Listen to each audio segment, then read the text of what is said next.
esse tempo e trazendo a mensagem da Palavra de Deus. Gostaria de enfatizar, entre os livros que o pastor Robério colocou, enfatizar dois. Para você que está criando seus filhos, guarde-os do mal. O livro Um Alerta, extremamente importante, certo? E o outro que tem muito a ver com o que a gente vai falar é Deleitando-se na Palavra, aí também ele tem, certo? Além desses dois, eu quero anunciar mais três que eu tenho. Eu tenho participado na escrita, Vivendo em uma Sociedade Sem Deus. Então, eu tenho um capítulo e outros pastores têm outros capítulos, tratando do tema do que nosso comportamento no mundo ante-Deus, como nós vamos tratar, como seremos tolerantes com a tolerância intolerante que esse mundo tem. Outro capítulo trata do feminismo, um outro do entretenimento, um do consumismo, um do cristianismo ateu, e o meu capítulo trata da riqueza que empobrece, o tratamento do dinheiro, conforme o Evangelho de Lucas. Então eu tenho esse livro, você pode me procurar. Também o primeiro livro que eu escrevi, Nada Me Faltará, um comentário do Salmo 23, caso você tenha interesse. Se alguns já têm na antiga capa, você já tem, não precisa comprar. Essa nova capa da segunda edição, então para você não comprar aí já tendo o livro. E o último livro que eu escrevi, lançado esse ano, Orando pela Família, uma série de 4 sermões heteronarrativos de pais do Antigo Testamento que oraram pelos seus filhos. Então, caso você se interesse, pode me procurar depois para adquirir estes livros. Nosso tema é Jesus e as Escrituras. Nós estaremos projetando aí alguns tópicos desse estudo. Primeiro vamos ver por que tratar desse tema, Jesus e as Escrituras, certo? Nós nos denominamos cristãos, somos cristãos. Cristão significa, conforme o uso do Novo Testamento, alguém que segue a Cristo, alguém que tomou o lado de Cristo. Essa é a ideia. Cristão é alguém que segue a Cristo. Agora, como é que nós seguimos a Cristo? Se você tem certo conhecimento da vida de Cristo ali no primeiro século da era cristã e olha para nós hoje, você vai ver um bocado de diferença. Provavelmente Jesus nunca se reuniu num ambiente como esse, com ar-condicionado, com um sistema de som, com transmissão aí para colocar depois na internet. Ele nunca fez isso. Então você pode dizer, como é que vocês estão seguindo a Cristo se vocês não se vestem? Jesus, por exemplo, tenho certeza que ele nunca vestiu e vestiria uma camisa do Flamengo, por exemplo. Então você pode dizer aí que a gente está seguindo a Cristo. Bom, em que sentido a gente está seguindo a Cristo? Ok? Nós seguimos os ensinos de Cristo. Precisamos ter isso claro na nossa mente. Nós seguimos os ensinos de Cristo. Somos seguidores de Cristo no sentido que seguimos os ensinos de Cristo. E principalmente o Evangelho que fala da sua obra redentora. É isso que nos faz cristãos. Seguir os ensinos de Cristo. Então é necessário saber o que Jesus pensou e o que Jesus tratou sobre as Escrituras, porque nós estamos seguindo a Cristo. É importante entender o que foi que ele pensou, o que ele ensinou e como ele tratou as Escrituras, porque se somos cristãos, nós temos que seguir estes ensinos. Mas além disso, além desse fato, nós temos que lembrar também que nós somos o povo de um livro. Nós temos um texto. O cristianismo tem um texto e um texto escrito. Em certo sentido, todas as ideias têm um texto, escrito ou não. Mas todas as religiões, todas as ideologias, todas as correntes seguem um texto, escrito ou não. No nosso caso, o nosso texto está escrito. O nosso texto é a Bíblia. Nós somos povo de um livro, seguimos a Bíblia. Temos um texto escrito. E é preciso conhecer esse texto. O povo cristão deveria ser o povo que mais valoriza a escrita e a leitura. É pecaminoso cristão não gostar de ler. Não é só um mau hábito, não. É pecado. Por que é pecado? Porque Deus nos deu a sua revelação como? Escrita. Ele não deu a sua revelação em filme. Ele não deu a sua revelação em quadros. Como foi que ele deu a revelação dele para nós hoje? Escrita. Então o povo cristão tem que apreciar ler, especialmente ler a Bíblia. Então, eu sou cristão, mas eu não gosto de ler. Para mim é uma contradição. Porque se você é cristão, você tem um texto escrito, deixado por Deus. Ele decidiu, não fomos nós que escolhemos, foi Ele que decidiu deixar a sua revelação para nós de forma escrita, na forma então que temos de um livro. Então temos aí esse texto. Mas além disso, há uma terceira razão para apreciarmos esse assunto, é que o Senhor Jesus não foi o Messias das expectativas dos seus discípulos e do seu povo. Os discípulos de Jesus esperavam o Messias, sim. O povo judeu esperava o Messias, sim. Só que Jesus não se enquadrou nas expectativas messiânicas que eles tinham. Vocês devem conhecer a história dos dois discípulos no caminho de Emaús, certo? Jesus havia sido morto, sepultado, e os dois discípulos estão aí caminhando para Emaús. E aí Jesus se aproxima, eles não reconhecem Jesus, e Jesus pergunta: de quem é que vocês estão falando tão compenetrados? Eles falam: Jesus de Nazaré, profeta, tal. E nós pensávamos que ele seria a redenção de Israel. Eles pensavam assim, mas quando Jesus morreu na cruz, frustrou as expectativas dele. Jesus tinha que provar para eles que um Messias que morresse crucificado estava de acordo com as Escrituras. Jesus tinha que provar isso para eles. Eles seguiam as Escrituras, só que eles não tinham entendido que as profecias do Antigo Testamento apontavam para o Messias com glória e sofrimento, como disse o apóstolo Pedro.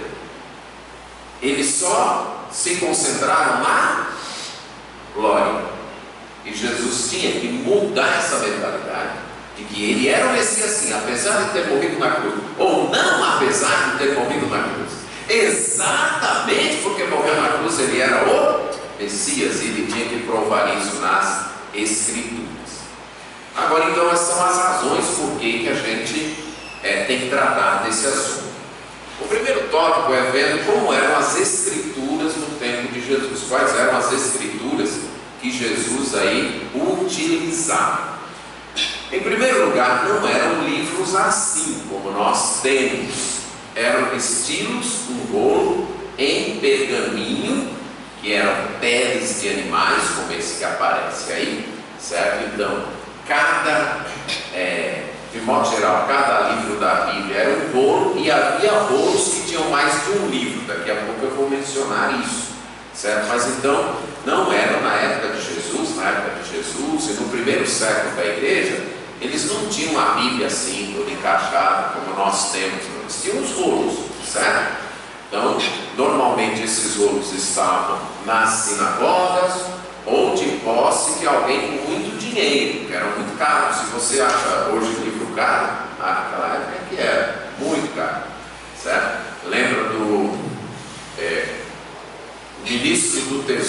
da rainha de Candace, que foi a Jerusalém, e ele comprou um bolo lá, qual? O bolo do profeta Isaías. E ele pode comprar, ele era ministro do tesouro da rainha de Candace. E aí ele voltou, lendo, né? Ele não se conteve de esperar chegar em casa, não. No caminho mesmo, enquanto o seu chofer dirigia a limusine, certo? A limusine a cavalo, lá na carruagem, ele ia lendo o livro do profeta Isaías. E aí Filipe se aproximou. Então eram engolos assim, não eram divididos em capítulos e versículos. O único rolo que era dividido em capítulos era o livro de Salmos, porque cada salmo é uma unidade. Todos os outros eram uma sequência completa, certo? Não era ainda dividido em capítulos e versículos. Ou era em pergaminhos, ou em papiro. Papiro é uma planta, não sei se ficou claro aí, essa é uma planta, e aí corta-se esse caule. Depois de cortar o caule, né, uma planta com muita água, corta-se o caule, depois você retalha o caule e trança esse caule e prensa ele. Depois trançado, prensa e se forma. E aí ficou escuro mesmo, não dá para ver, né? Mas se forma essas folhas aí de papiro, certo? Onde as pessoas escreviam. Pode passar o próximo. Então aí, ó, também não deu para ver com clareza, é uma escritura de papiro. Então Jesus, a Bíblia de Jesus, ou eram rolos em pergaminho ou rolos em papiro. Esse papiro seria o antecedente do nosso papel, certo? Mas era em rolo. E pode passar.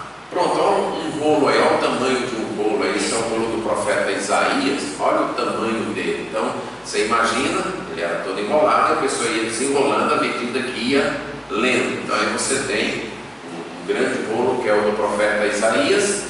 E só no segundo século, pode passar próximo, é que vieram os códices, que são os antecessores do nosso livro. Os estudiosos dizem que a invenção do códice, respeitadas as devidas proporções, foi o equivalente à nossa internet, certo? Respeitadas as devidas proporções. E vamos ilustrar com a Bíblia. Imagine se não tivesse existido o códice, quem é que teria trazido a Bíblia toda hoje para ele? Precisaria no mínimo um carrinho de mão, concorda? Para trazer todos os rolos aqui. Aí de repente vamos ler agora o Isaías. Você vai lá no seu carrinho de mão, ou na sua caixa, uma caixa grande, acha o rolo de Isaías, abre o rolo até chegar. Pronto, agora vamos ler o rolo de Mateus. Vai você. Dificilmente então nós traríamos. Aí acredita-se, não é provável, que foram os cristãos que inventaram o códice. Acredite-se, não é provável. Eles, o que eles fizeram? Eles cortaram os rolos, colocaram em colunas, ó, e aí grudaram, encadernaram. Aí se tornaram códices. Eram grandes, bem maiores do que esse da Bíblia que a gente tem hoje, né?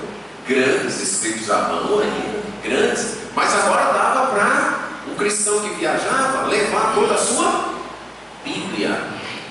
E isso facilitou muito a divulgação do Evangelho.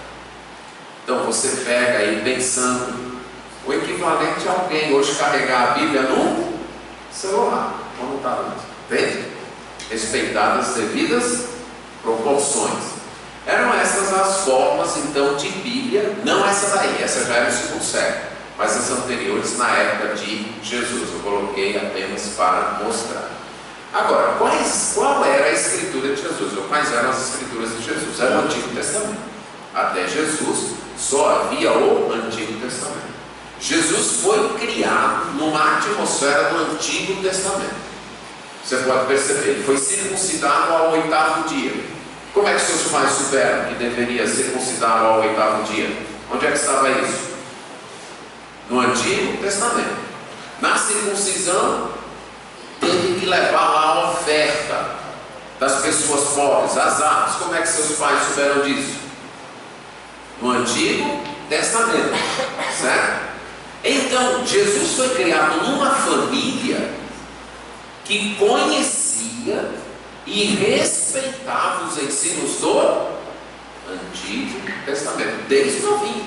Então Jesus foi criado, circundado, ambientado pelo ensino do Antigo Testamento.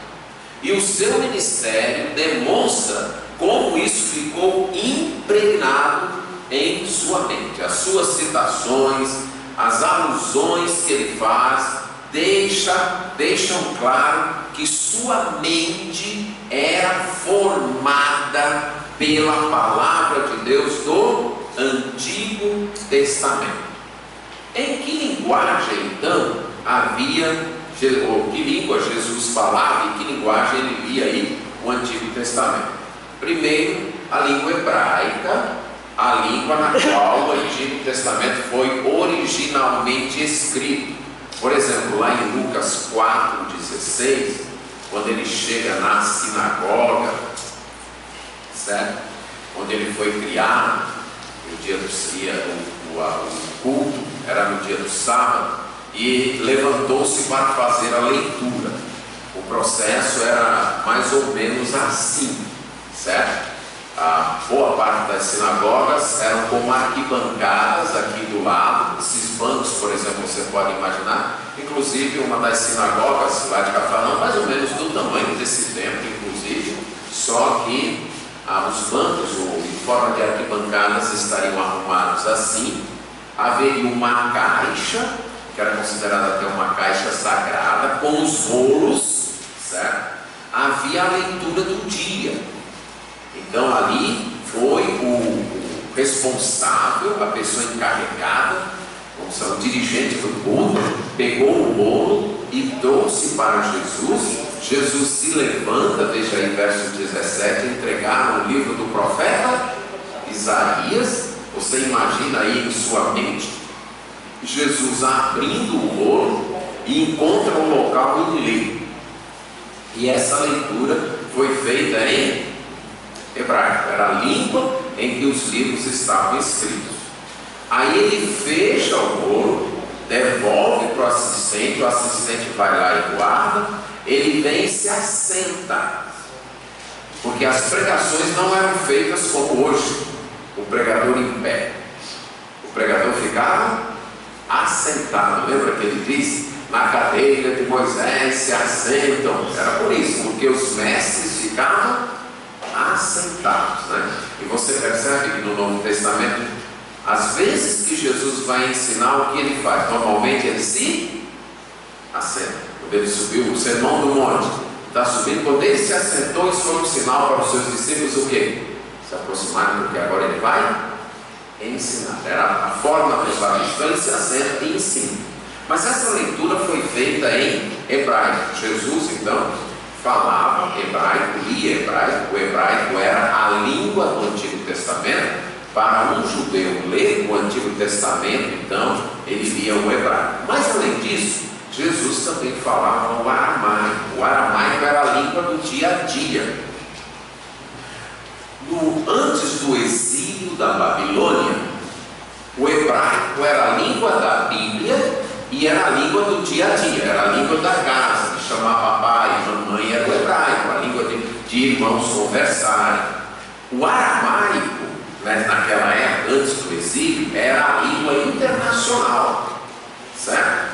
Seria, por exemplo, o inglês hoje, ou o castelhano na América do Sul, era a língua internacional. Quando o povo vai para o exílio, o aramaico se torna a língua deles, a língua do dia a dia, a língua de falar em casa, a língua de falar com os irmãos. O hebraico passa a ser a língua apenas para a leitura das Escrituras. E no tempo de Jesus era assim. Então, Eli, lema sabachthani, Jesus disse em aramaico, certo?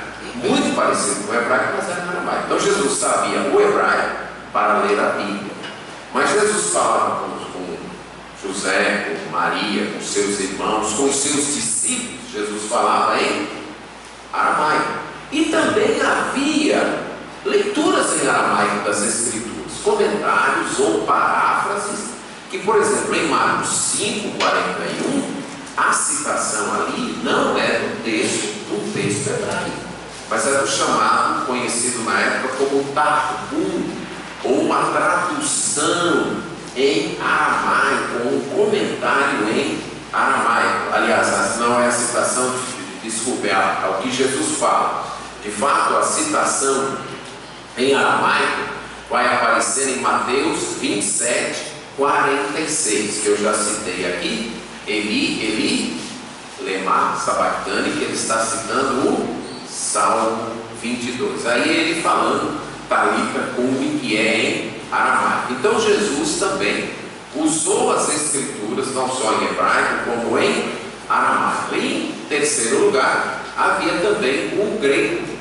Havia sido feita uma tradução para o grego do Antigo Testamento, conhecida como Septuaginta, ou versão dos 70, e Jesus também utilizou essa versão.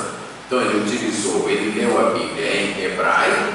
Nós já vimos aí um exemplo da leitura em hebraico que ele faz, certo? Algumas citações dos evangelhos que não combinam com o texto hebraico, mas combinam com a Septuaginta, nos mostram então o uso que ele fez do grego, ou da versão traduzida, a Septuaginta, e algumas versões, ou algumas citações que ele fez. Marcos 4,12, por exemplo, ele está citando o Targum, quando ele cita essa profecia aí, para que vendo, não vejam e não percebam. Uma citação de uma tradução do hebraico para o aramaico. Então nós temos Jesus citando aqui Isaías 6, 9 e 10 em aramaico. Então Jesus citou as escrituras, leu as escrituras, conhecia as escrituras, tanto no hebraico, como no aramaico, como também no grego. Agora, qual era o cânon que Jesus utilizava? Isso é muito importante, porque no meio cristão, da cristandade, a grande diferença do cânon está no Antigo Testamento, o chamado livros apócrifos, certo? E uma versão da cristandade acredita que sejam os livros inspirados, e nós acreditamos que os livros inspirados são os livros que nós temos em nossas versões, os 39 livros. Com qual cânon então Jesus utilizou? Primeiro a gente precisa entender que o cânon da época de Jesus, ou o cânon judaico, não segue a ordem do nosso cânon. Tem todos os mesmos livros, mas não na mesma ordem, certo? Então tem uma expressão chamada Tanakh, T-N-K, que é as três divisões. T de Torá, lei, certo? N de Neviim, profeta, e Q de Ketubim, escritos. Veja aí Jesus citando esse cânon em Mateus 23, 35.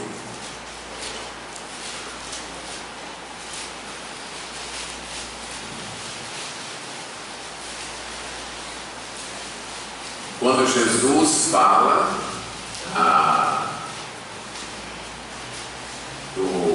dos mártires do Antigo Testamento, ele diz: para que sobre vós recaia todo o sangue derramado sobre a terra, desde o sangue do justo Abel até o sangue de Zacarias, filho de Baraquias, que mataste entre o santuário e o altar. Aqui Jesus mostra aceitar como canônicos os 39 livros que nós aceitamos. Aí você pergunta, como isso?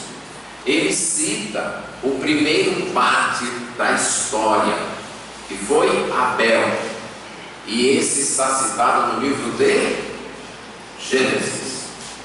E ele cita Zacarias, que não é o último cronologicamente, isso é importante. Não é o último cronologicamente, mas é o que está citado no último livro do cânon judaico. O último livro do cânon judaico é Crônicas. Então é como se Jesus dissesse de Gênesis a Crônicas, do primeiro ao último livro, mesmo não sendo essa a ordem cronológica, porque, como eu disse, estava organizado assim, na lei, os 5 livros: Gênesis, Êxodo, Levítico, Números e Deuteronômio. Então essa era a lei, certo? A Torá. Os profetas, quem estava no bloco dos profetas, no cânon judaico? Você tinha os profetas chamados profetas anteriores, Josué, Juízes, Samuel e Reis. E lembre que não tinha primeira e segunda Reis, os dois formavam um só rolo, um só bloco. Também primeira e segunda Samuel formavam um só bloco, mas eram os 2 livros. Então os profetas posteriores, Isaías, Jeremias, Ezequiel e os 12. Os 12 que nós chamamos de profetas menores estavam num único rolo, certo? É como se eles formassem um único livro. Tem os 12 livros lá, de Oséias até Malaquias, mas eles estavam aí. E os escritos, que também eram chamados de Salmos, porque Salmos era o primeiro livro dessa divisão, então era composto Salmos, Jó, Provérbios, um rolo chamado de Megilote, que incluía os livros de Cantares, Ruth, Lamentações, Eclesiastes e Esther. E por que eles estavam num rolo só? Porque eram os livros lidos nas 5 festas religiosas do judeu do Antigo Testamento. Cada um desses era lido numa das festas. Então Daniel, Esdras, Neemias, e o último livro era Crônicas. Agora você percebe que nessa lista estão todos os nossos 39 livros, certo? A ordem é diferente. Você pergunta, por que a ordem é diferente? A ordem com que as nossas versões arrumaram os livros foi uma ordem literária, certo? O tipo de literatura. Lei, narrativas, os históricos, poéticos e profetas. Não era a mesma visão, mas o conteúdo é exatamente o mesmo, né? E essa divisão, além de Jesus ter citado esse texto aí de Mateus, mostrando que ele aceitou de Gênesis a Crônicas, que era o último livro, lá em Lucas 24, 44, ele vai dizer: então são estas as palavras que vos falei, estando ainda convosco, era necessário que se cumprisse tudo que estava escrito de mim. Onde? Lei, profetas e salmos. Lei, profetas e os escritos. Agora lembra, os salmos, como era o primeiro livro dos escritos, algumas vezes ele era chamado assim. Então Jesus aceitou as escrituras do Antigo Testamento, aceitou nas escrituras do Antigo Testamento o cânon que nós temos, ou melhor, nós temos o mesmo cânon, a mesma lista de livros que Jesus tinha como inspirados. Agora, qual foi o modo de aprendizado de Jesus? Como foi que Jesus aprendeu as escrituras? Algumas vezes nós carregamos dentro de nós o conceito do menino Jesus. Talvez alguns de vocês foram bem católicos e acreditaram muito no menino Jesus, certo? O menino Jesus que operava milagres, certo? O menino Jesus que tinha um poder sobrenatural. Quem crê nesse menino Jesus vai achar estranho falar que Jesus precisou aprender. Concorda? Como é que ele precisou aprender? Mas o que diz as Escrituras em Lucas 2,52?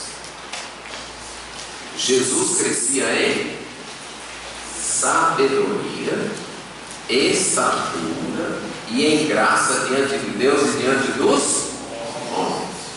Jesus, sendo Deus, tornou-se homem, sem deixar de ser Deus, mas assumindo as limitações da humanidade. Isso é um milagre da encarnação. Sendo Deus, tornou-se homem, sem deixar de ser Deus, mas assumindo as limitações da humanidade. Então, volto a dizer, nós estamos muito carregados culturalmente do conceito do menino Jesus. Jesus foi um menino, semelhante a todos os outros meninos, inclusive a nós quando meninos. Diferença apenas num aspecto, foi qual? Sem pecado. Mas Jesus precisou aprender a falar, Jesus precisou aprender a andar, Jesus precisou ser cuidado, carregar, envolto em faixas, e ele precisou aprender as Escrituras. Sendo Deus, ele se humilhou a ponto de se tornar homem, submetendo-se às limitações humanas, sem deixar de ser Deus. Mas ele precisou crescer em sabedoria. Então ele aprendeu, certo? Agora eu posso garantir que ele aprendeu muito mais rápido do que eu e você. Não por ser Deus, mas sabe por quê?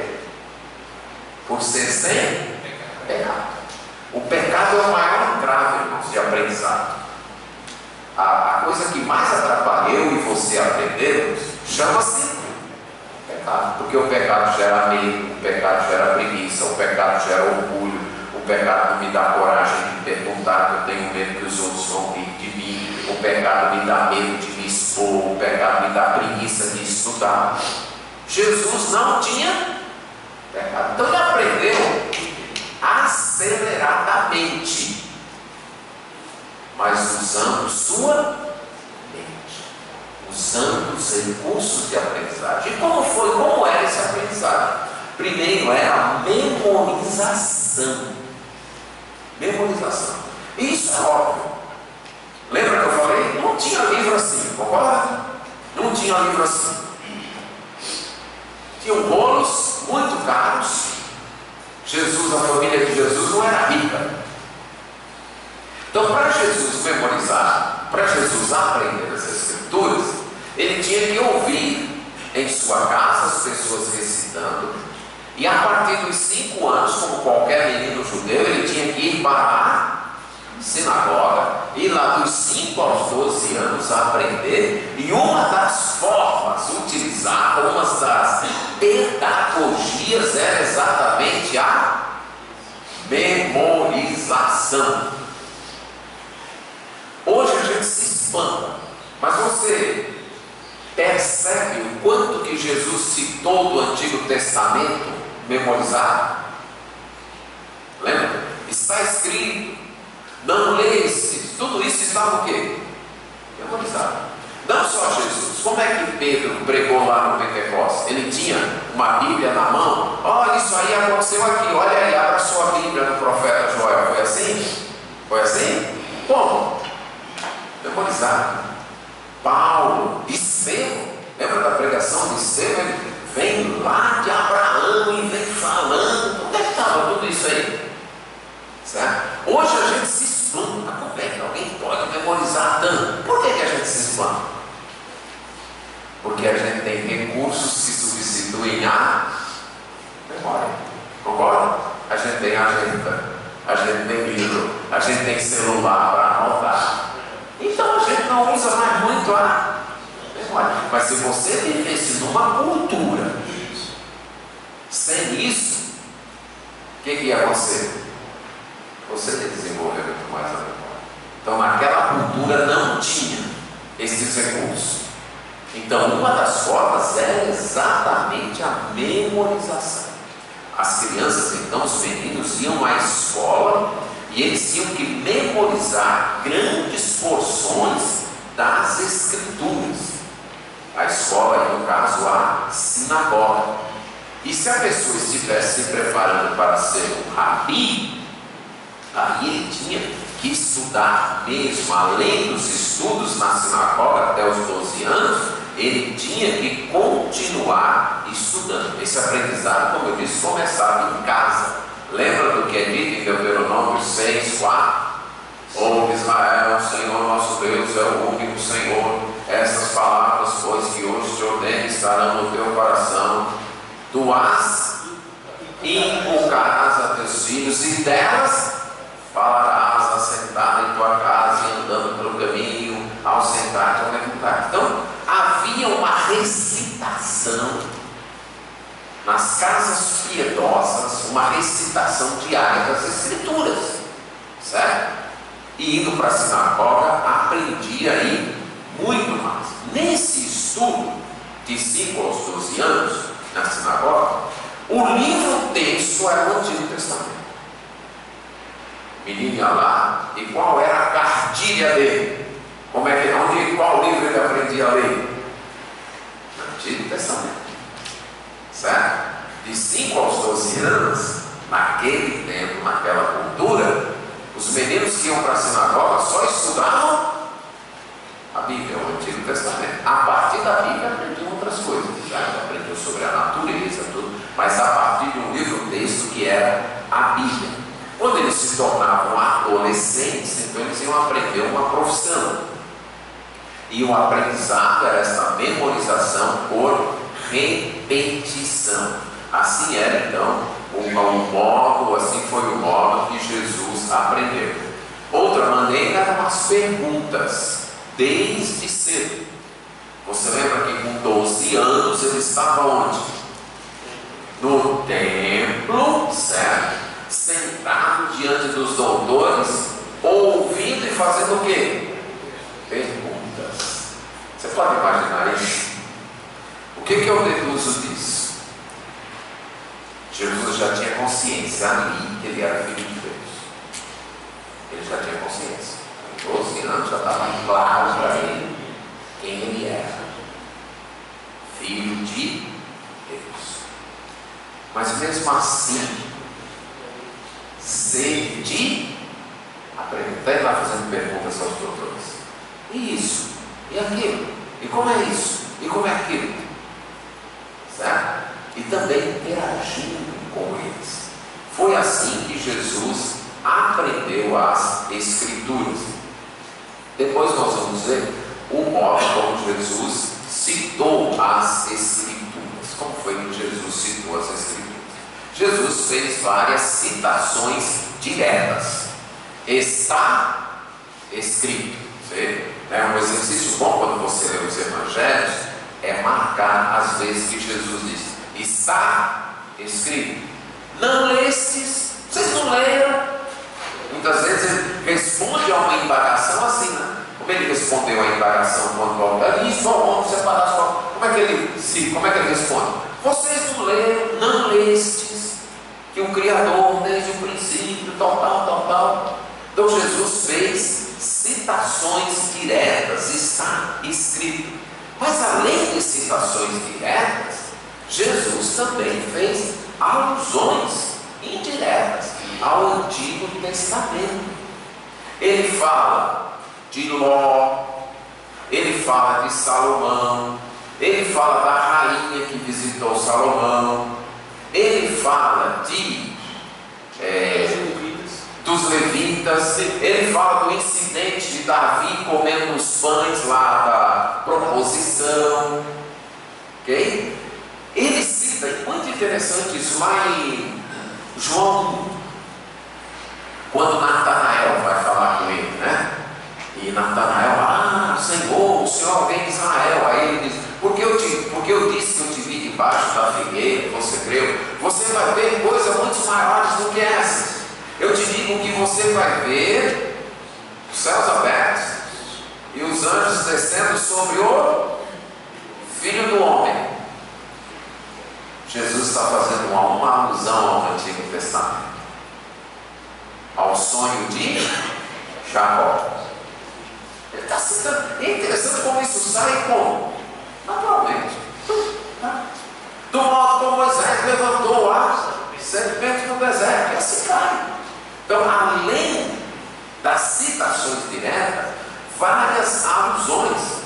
Ele vai usar os títulos messiânicos do Antigo Testamento: Filho do Homem, Servo, Senhor, Filho de Davi. Ele demonstra uma familiaridade, uma intimidade muito grande. E é interessante que ele ora com as palavras do Antigo Testamento, aquelas que eu já citei, e tem outras. Deus meu, por que me? O que Jesus está fazendo nessa oração? Citando os salmos. Ele está orando com palavras aí do Antigo Testamento. Então aqui é o contexto da Bíblia utilizada por Jesus. Eu quero tirar aqui algumas implicações disso aí, certo? Primeira implicação que eu acho muito importante: Jesus tinha o original, o escrito original do Antigo Testamento. O primeiro escrito ele tinha? Não tinha. Vocês estão entendendo? Jesus tinha o quê? Cópias. E como foi que Jesus tratou essas cópias? Como palavra de Deus. Ok? Jesus tinha cópias. Quando ele leu lá o profeta Isaías, lá na sinagoga de Nazaré, aquele livro que ele leu não era o original de Isaías, que Isaías tinha escrito. Era uma cópia. E como foi que ele tratou aquela cópia? Palavra de Deus. O que eu tenho aqui é uma cópia, mas essa cópia é a palavra de Deus e deve ser aceita como palavra de Deus. Eu acho importante enfatizar isso, longe de mim desprezar o estudo, a busca da língua original, dos textos mais próximos do originais. Eu acho que é necessário, é importante, mas um receio que eu tenho é que essa busca leve as pessoas a acharem que as cópias são sem, e não foi assim que Jesus tratou. Nem Jesus e nem a igreja. Eles tinham cópias, eles tinham versões, mas essas cópias e versões eram palavra de Deus, tinha autoridade, está escrito, está lá, é desse jeito que está. Quando ele abre na sinagoga de Nazaré, ele está lendo uma cópia e ele acredita que ela é a palavra de Deus. Então, meu amado, você tem em português a palavra de Deus. É uma cópia? Sim. Agora, lembra que o próprio Deus, já desde a lei de Moisés, ordenou que se fizesse o quê? Cópias. Vamos fazer cópias. O bem deve fazer uma cópia dessa lei, né? Você está lembrado que a primeira porção escrita da Bíblia foi escrita em quê? Em tablet. Concorda? Foi? Não, tablet tecnológico. Mas foi uma tábua. Uma tábua de pedra, certo? Então Deus foi e escreveu lá em tábuas, em tablets, certo? De pedra, certo? A partir dali, ele ordenou que Moisés escrevesse em livros, em rolos. E ele ordenou que se fizesse o quê? Cópias. E desde o início, o povo de Deus fez cópias. O rei tinha que ter uma cópia para ele ler todo dia. Deus ordenou isso. Os sacerdotes, na época de um rei, não me lembro o nome, se foi o rei Josafá, eles saíram com uma cópia da lei, lendo em todo o Israel. Eram cópias. Daniel, quando estava lá na Babilônia, estava lendo o profeta Jeremias. E o que provavelmente era? O que ele estava lendo? Uma cópia. E como é que eles entenderam essas cópias? Como sendo a palavra de Deus. Então Jesus leu, aprendeu em cópias, na sua língua e da língua aramaica, em versões. E ele viu estas versões como sendo palavra de Deus. Então eu quero enfatizar muito isso aqui. Muito. Certo? Temos versões, temos cópias. Mas apesar de serem versões e serem cópias, são nossa autoridade, porque são a palavra de Deus. Certo? Se Deus lhe der condições de aprender as línguas originais, fazer estudo aí nos manuscritos, amém. Mas se Ele não lhe der, não se sinta menos do que ninguém. Você tem a palavra de Deus em suas mãos. Você tem a palavra de Deus. Creia nela. Ela é a palavra de Deus. E qual é a sua base para dizer que uma versão, que uma cópia é a palavra de Deus? Qual é? Jesus. Jesus. Ele usou cópias e versões como sendo a palavra de Deus. Creio que diante do fato de Jesus ter citado o hebraico e o aramaico, ele não privilegiou versões desde que elas refletissem a palavra de Deus. Ok? Ele tinha o hebraico, mas ele não ficou só no hebraico, ele também leu o aramaico, que não era a versão original, era uma tradução, podemos dizer assim, mas ele usou, ele citou. Creio que ela também tinha a autoridade de palavra de Deus. Além disso, o cano, que é o próximo. Se alguém discutir com você, mas na sua Bíblia tem menos livros do que na nossa, no seu Antigo Testamento. Você diz, é verdade, na minha Bíblia tem menos livros do que no seu. Mas na minha Bíblia tem somente os livros que tinha na Bíblia de Jesus Cristo. Certo? O cano que Jesus usou era exatamente o cano que eu estou utilizando. Certo? Eu estou nisso imitando Jesus Cristo. Jesus teve esses 39 livros, e são os 39 livros que eu tenho. E uma outra implicação que eu quero tirar aqui: o aprendizado. Irmãos, se Jesus, pense nisso, se Jesus precisou aprender a Bíblia, quanto mais eu e você. Concorda comigo? Se Jesus precisou aprender as Escrituras, crescer na sabedoria, quanto mais eu e você. E hoje, irmãos, nós temos muito mais privilégios e oportunidades do que as pessoas da época de Jesus. Hoje você pode ir no ônibus trabalhar ouvindo as Escrituras, não é verdade? Coloca o celular, bota o fone no ouvido e vai ouvir as Escrituras. Você pode ir lendo lá, carregar ela no bolso com o seu celular, vai lendo as Escrituras. Você pode aprender em outras línguas. Você tem meios vários. A nossa cultura, a nossa sociedade não vai ter desculpas de não ter aprendido as Escrituras. Nós não vamos ter. A gente pode até inventar, mas nós não vamos ter. Tenho certeza que na casa da maioria de vocês tem 2, 3 ou 4 mais Bíblias. Estou errado?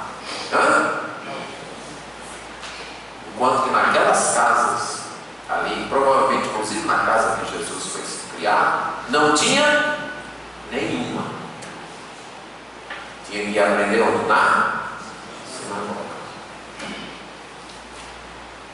E a gente tem 2, 3, 4 no celular, no CD, de tudo quanto é jeito. O que nós estamos fazendo com essa oportunidade que Deus está nos dando? O que nós estamos passando para os nossos filhos? Tenho visto com alegria vários irmãos preocupados com a educação dos seus filhos. O menino chega da escola e a mãe ou o pai se assenta lá com ele, para fazer os deveres, não é assim? Ou paga professor de reforço, ou não é? Não é? E para a Bíblia? Quantas vezes você já sentou com o seu filho para ler a Bíblia? Para ele, com ele, para tirar algumas dúvidas? Quantas vezes? Quantas vezes depois da escola dominical você reuniu ele? Vamos ver o que a professora ensinou para você hoje lá na escola dominical. Quantas vezes? O que isso demonstra? Vamos ser sinceros. O que isso demonstra? Se eu não faço, o que isso demonstra? Descaso. Eu não falo isso. Eu quero que ele se forme na escola. Que ele seja engenheiro, advogado, médico e tal. Que ele conheça a Bíblia. Se der tempo, é bom. Creio que, de uma maneira um tanto dura, eu estou refletindo o que vem a ser nossa atitude na maioria. Se não for verdade, me perdoe. Mas penso que é isso. Bíblia é se der tempo. Se der tempo. É bom, não é ruim não. Mas é se der tempo. Será que nós acreditamos que essa é a palavra de Deus? Ou é só um artigo de fé? Avançando. Além de vermos aí a Bíblia, vamos tentar ver agora o conceito que Jesus tinha das Escrituras. Qual o conceito que Jesus tinha das Escrituras?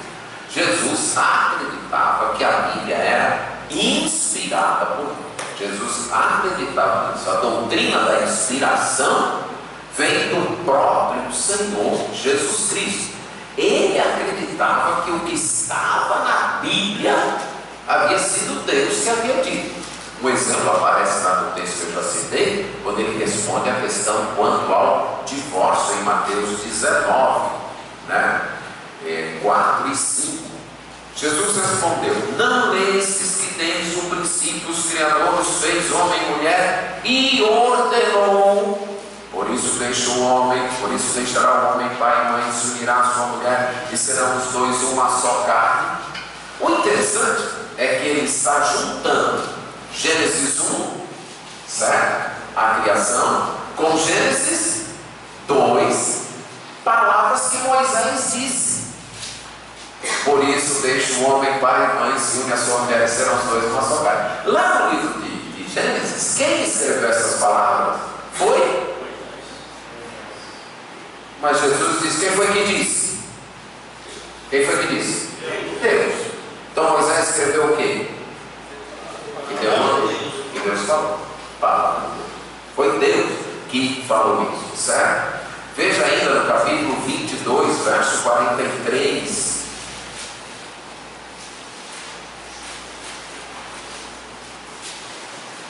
Como então Davi pelo Espírito chama o quê? Senhor. Jesus está dizendo, foi Davi quem chamou, mas chamou por quem? Através de quem? Pelo Espírito. Claramente nós temos aqui uma afirmação da inspiração das Escrituras. Quem foi que disse essas palavras? O Senhor disse ao meu Senhor, assenta. Quem foi que disse? Davi. Mas quem foi que disse através de Davi? O Espírito. Quem? Ainda nesse capítulo 22, o verso 32, eu sou o Deus de Abraão, o Deus de Isaac e o Deus de Jacó. Ele não é de mortos, mas de vivos. Quero chamar a sua atenção aqui, que Jesus aqui está mostrando a inspiração verbal, isto é, a inspiração das palavras. O contexto é da discussão sobre ressurreição, certo? Os saduceus perguntam sobre a ressurreição, vem trazendo uma pegadinha para Jesus. Lembra da pegadinha? Baseado na lei do levirado. Se essa mulher morrer sem filhos, se o marido dessa mulher morrer e não deixa filhos, o irmão tem que casar com ela. Se o irmão também morrer sem deixar filhos, o outro irmão tem que casar. E aí 7, né? Essa mulher tem um pé fibra, né? 7 maridos morreram, né? Aí eles perguntam, e aí, Senhor, com quem? Aí Jesus responde, olha, vocês, o erro de vocês é não conhecer as Escrituras nem o poder de Deus. E tal, porque na ressurreição não se casa nem se dá em casamento. Aí, enquanto a ressurreição dos mortos, não lestes o que vos foi dito por Deus. E aí ele cita um texto em que Moisés fala, aliás, que Deus fala para Moisés: eu sou o Deus de Abraão, o Deus de Isaac, o Deus de Jacó. Ele não é Deus de mortos, mas de vivos. Jesus baseia o seu argumento no tempo verbal. Porque quando ele diz isso, foi para Moisés. Abraão, Isaac e Jacó já tinham o quê? Morrido.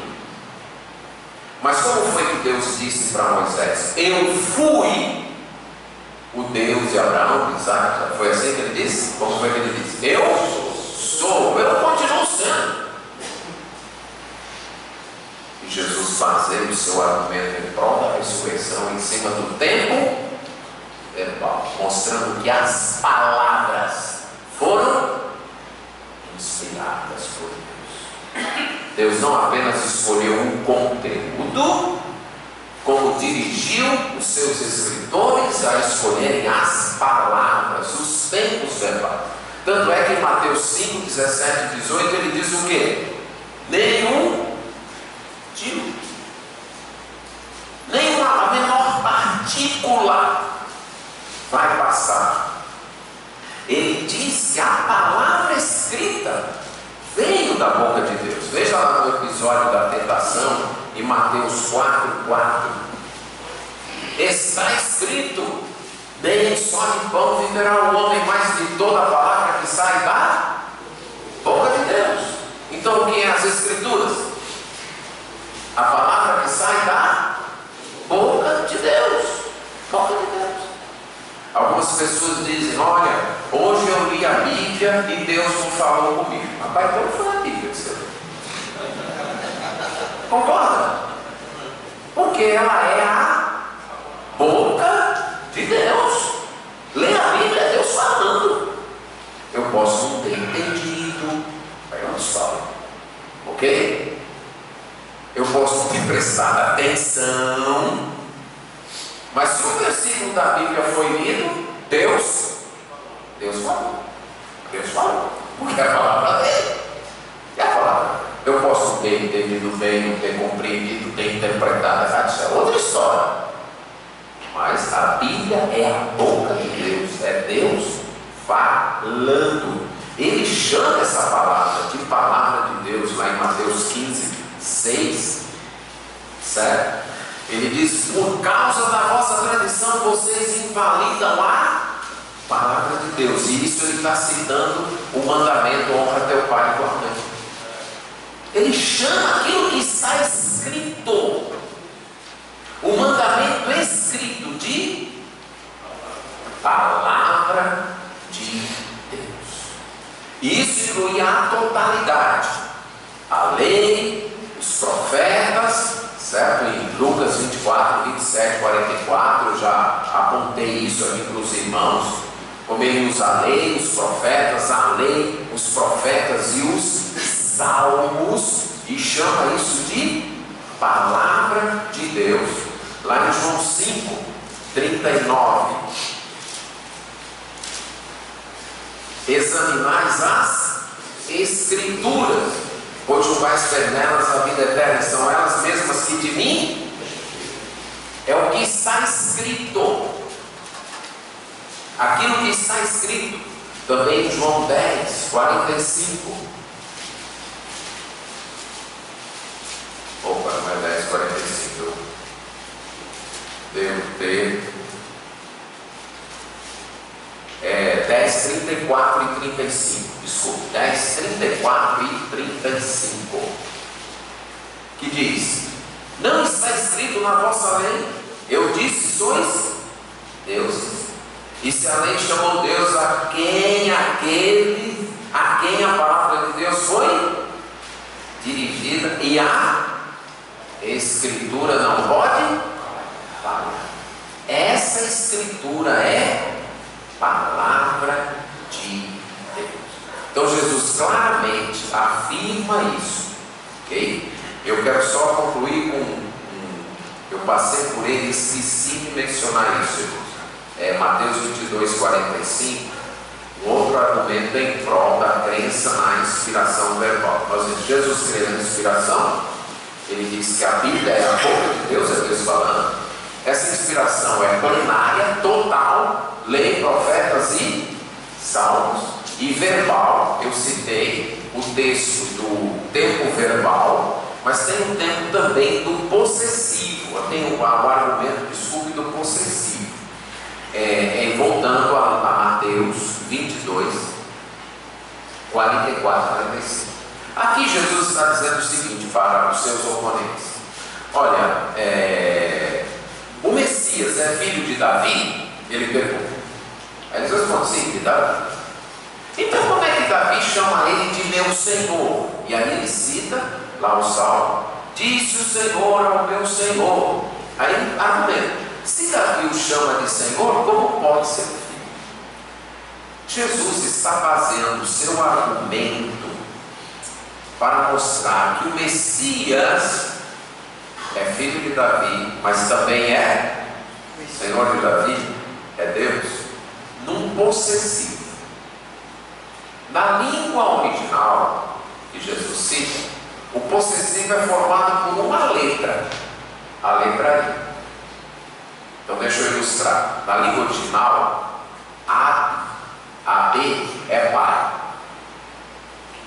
no hebraico. Se eu colocar o I, a I vira meu pai. O possessivo é só um izinho ali.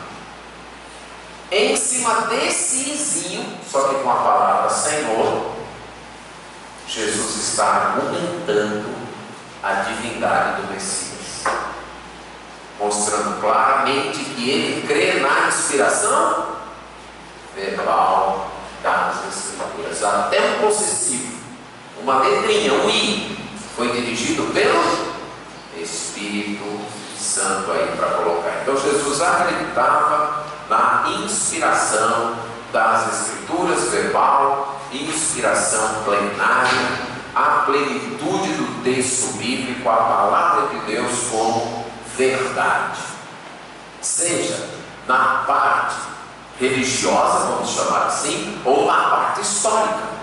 Jesus falou de Jonas. Jonas esteve 3 dias no ventre do peixe. Jesus falou da serpente. Jesus falou de Eva. Jesus falou de Sodoma e Gomorra. Jesus falou de Tiro e Sidom. Eventos históricos narrados nas Escrituras. E ele tratou isso como verdade. Jesus não tinha um conceito: olha, o que a Bíblia fala de Deus é verdade. O que a Bíblia fala de ciência e de história, aí já é outra coisa. Não, Jesus não teve esse conceito.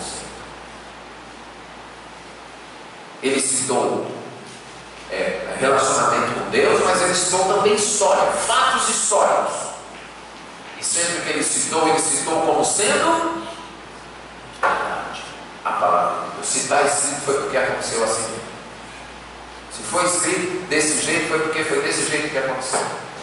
Não importa o que os homens digam, foi desse jeito que aconteceu. Então ele tem um conceito de inspiração que é verbal, é plenária no sentido do conteúdo, é uma verdade que tem que ser cumprida. Essa verdade deve ser cumprida.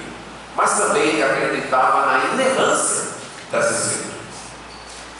Não apenas inspirada, apesar de que é uma consequência lógica. Se a gente crê que a Bíblia é inspirada por Deus, a gente só pode crer que ela é o quê? Não, porque Deus não é. Mas Jesus faz citação disso: santifica-os na verdade, a tua palavra é a verdade.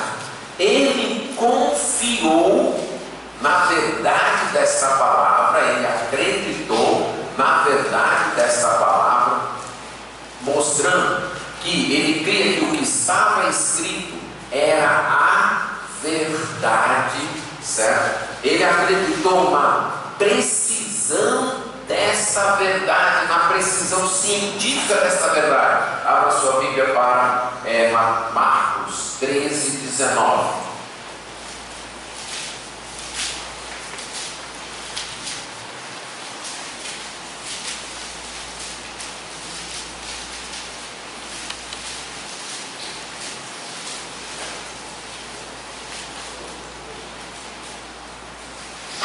Segundo Jesus, quem foi que criou o mundo? Deus. Não, mas a ciência não. A Bíblia diz que foi Deus. O que Jesus disse?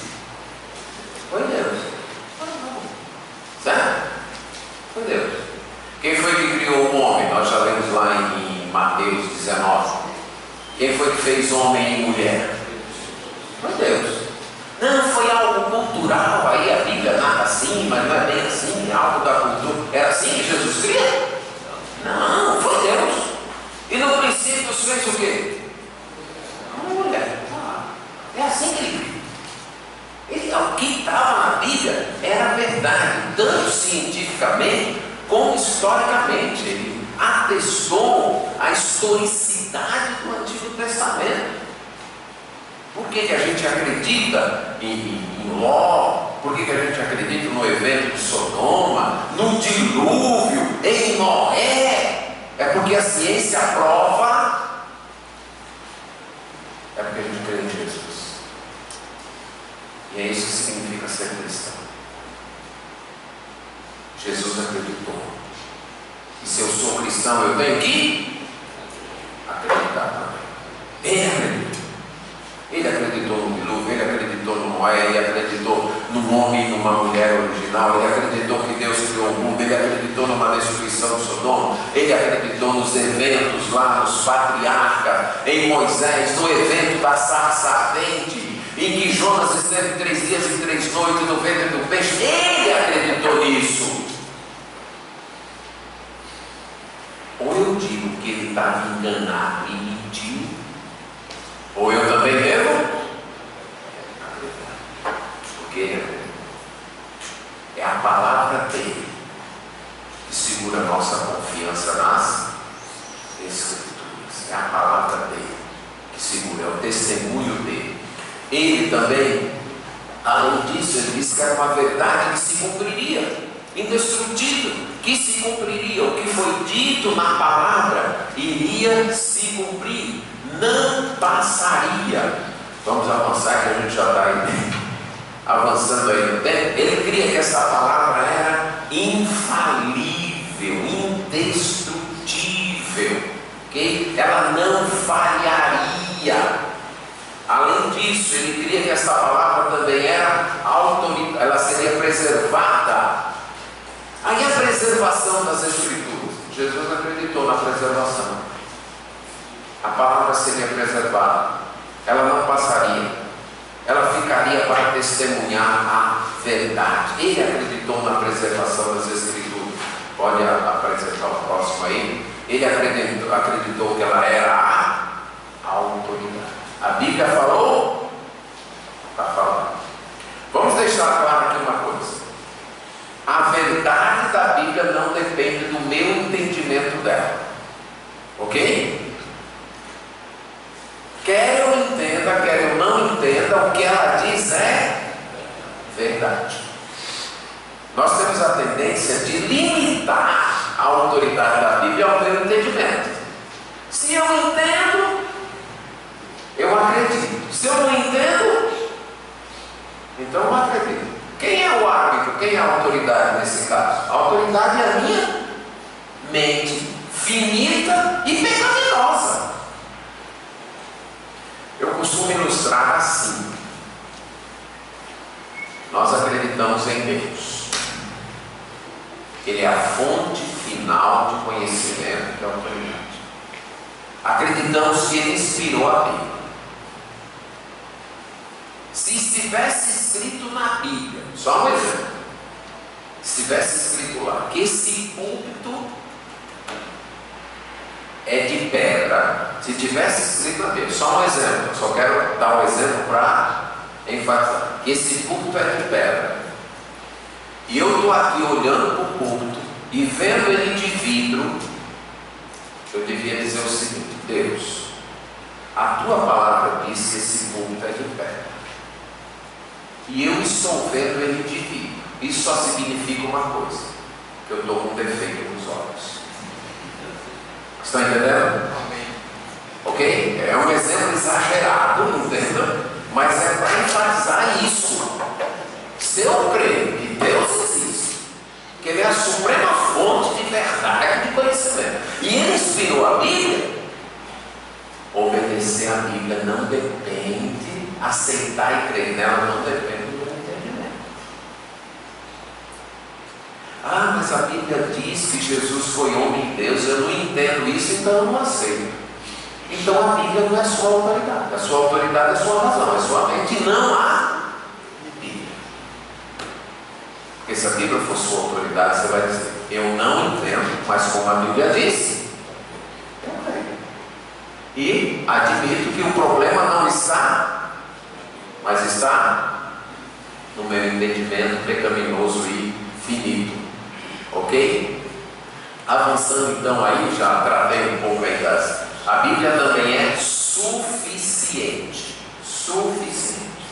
Tudo que nós precisamos saber em matéria de salvação e vida cristã, nós temos nas Escrituras. Ela é suficiente. Nós não estamos querendo dizer que a Bíblia traz todo o conhecimento do mundo. Não traz. A Bíblia não trata de medicina, a Bíblia não trata de aspectos aí do fundo do mar, coisas desse tipo. Para isso existe a revelação geral. Agora, essa revelação geral deve ser medida por essa revelação especial, que é as Escrituras. Essa é a medida. Ela é suficiente como medida para as nossas vidas. E Jesus deixa isso claro quanto à salvação naquele episódio que ele fala que ele disse para o homem rico que estava morto: olha, manda Lázaro lá. Ele tem Moisés e os profetas. Não, mas eles não escutam Moisés e os profetas. Mas se alguém ressuscitar dentre os mortos, eles vão ouvir. O que Jesus diz? Se tem algo que ele não escuta, vai escutar o falando. Exatamente. Moisés e os profetas são suficientes. As Escrituras são suficientes. Não, é só com esse livro aqui eu não consigo crer, não. Então não vai crer. Muitas vezes quem prega se sente muito tentado a botar mais coisas, achando pouco demais. Mas foi com isso que eu acho que é pouco, que Deus decidiu salvar a mim, a você, e fazer sua obra avançar. É disso aqui que a gente precisa, certo? Das Escrituras. Nossa mente pode até achar pouco, mas não é pouco para Ele. É com isso que Ele opera. E rapidamente aí, o último tópico é a interpretação das Escrituras. Vamos passar aí das implicações, eu já falei muito das implicações. questões da interpretação das Escrituras. Jesus viu ele mesmo como o alvo e principal conteúdo das Escrituras. As Escrituras apontavam para quem? Para Jesus. As Escrituras devem ser lidas a partir do propósito redentivo de Deus.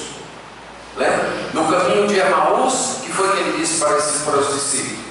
Tudo que a lei, os profetas e os salmos diziam dele.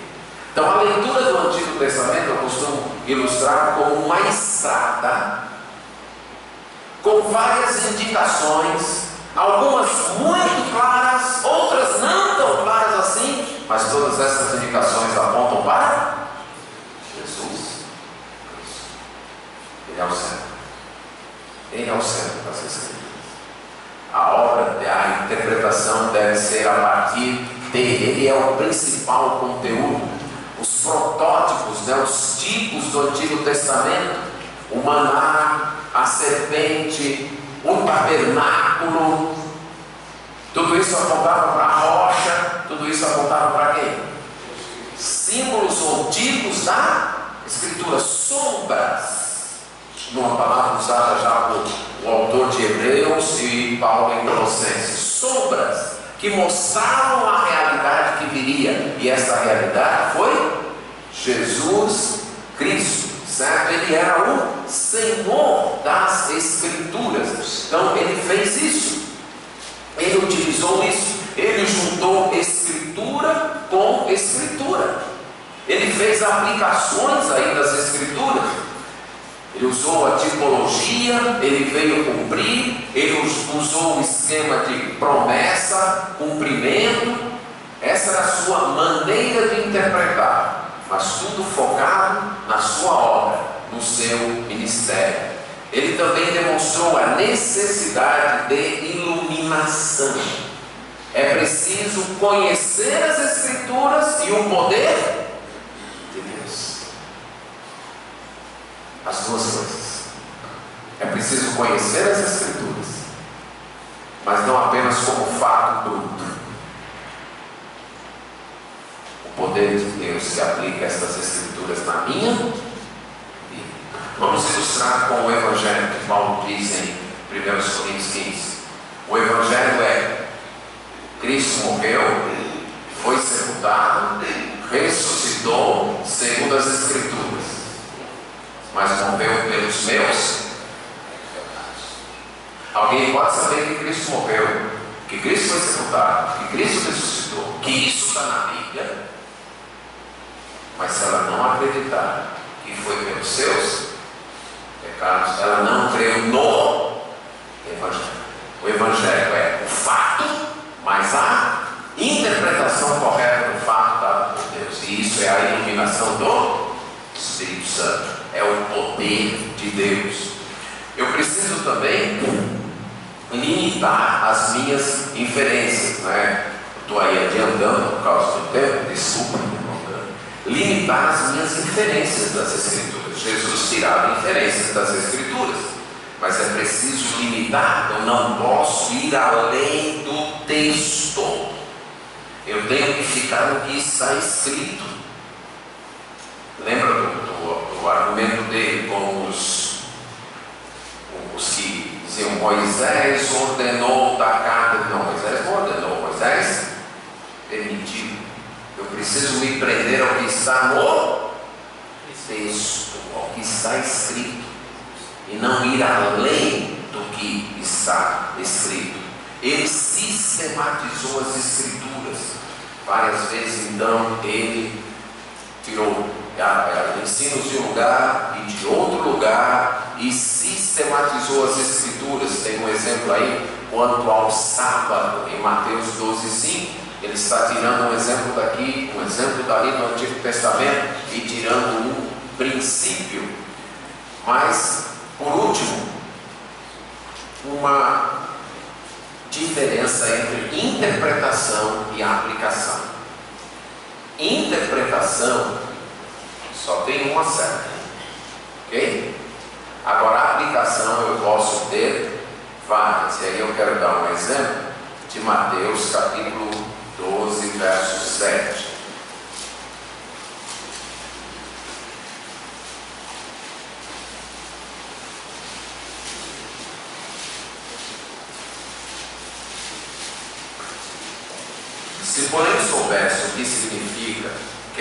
misericórdia e não sacrifícios, não condenaria os inocentes, porque o Filho do Homem é Senhor do sábado.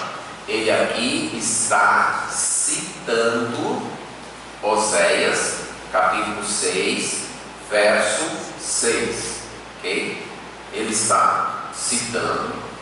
A interpretação é que Deus quer misericórdia e não os sacrifícios, e ele está fazendo uma aplicação quanto à questão do sábado.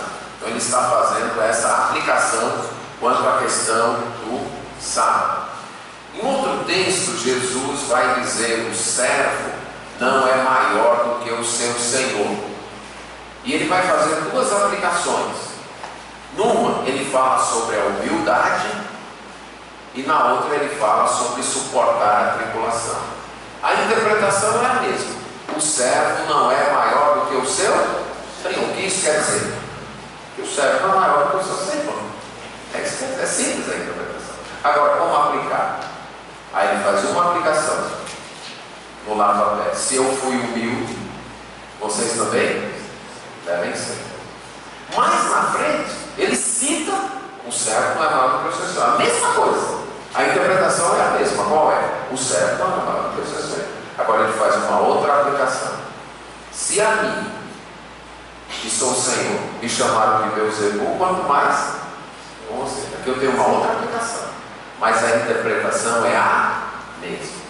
Então, um texto, uma interpretação, mas eu posso ter várias aplicações, desde que essas aplicações estejam fundamentadas, desde que essas aplicações sejam fundamentadas na interpretação. Então, algumas implicações para hoje, para a gente encerrar. Vamos valorizar o significado das palavras. A Bíblia tem muitas palavras que não é do nosso dia a dia comum, concorda? Como ciência, sinagoga, fariseu, saduceu. E como é que nós, na maioria das vezes, lidamos com essas palavras? Lemos, não entendemos e nem procuramos entender. Concorda comigo? A gente lê, não entende nem. Se alguém perguntar, eu vou perguntar para o pastor o que quer dizer com você. Eu sempre li essa palavra na Bíblia e nunca sabia o que era. Agora que você me fez a pergunta, me despertou a curiosidade para saber. Deus inspirou as palavras. Se eu quero entender a Bíblia, eu tenho que conhecer o significado das palavras. Dicionário. Perguntar para pessoas, certo? Ao ensinar a Bíblia e dizer o que a palavra quer significar, dar valor ao significado das palavras, saber argumentar. Várias vezes Jesus argumentou do menor para o maior, e ele usou várias vezes esse tipo aí de padrão. Pode passar aí. Lembre, sentido prioritário é o literal.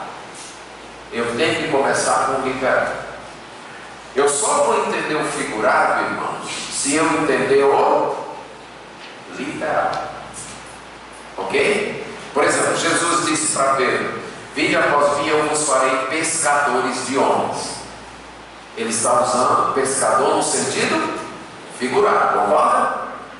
Mas eu só entendo o que ele quer dizer pescador no sentido figurado se eu souber o que é um pescador no sentido literal. Se eu não souber o que é um pescador no sentido literal, eu não vou saber o que é um pescador no sentido figurado.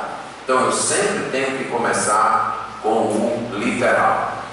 Irmão, para concluir, o uso das Escrituras, pode ir passando aí.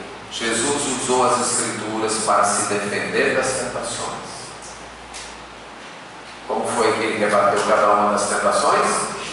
Está escrito. Se você quer vencer as tentações, conheça a Bíblia e use a Bíblia. Jesus usou as Escrituras para corrigir ensinos errados. Jesus usou as Escrituras em tempos de crise para ser fortalecido na fé. Jesus usou as Escrituras no ensino da verdade. Nós temos que ser o povo das Escrituras, rebatendo as tentações, corrigindo os erros, no momento de fortalecer nossas fraquezas e ensinar a verdade. A Bíblia deve ser o livro-texto da igreja, porque ela foi o livro-texto de Jesus Cristo. Amém.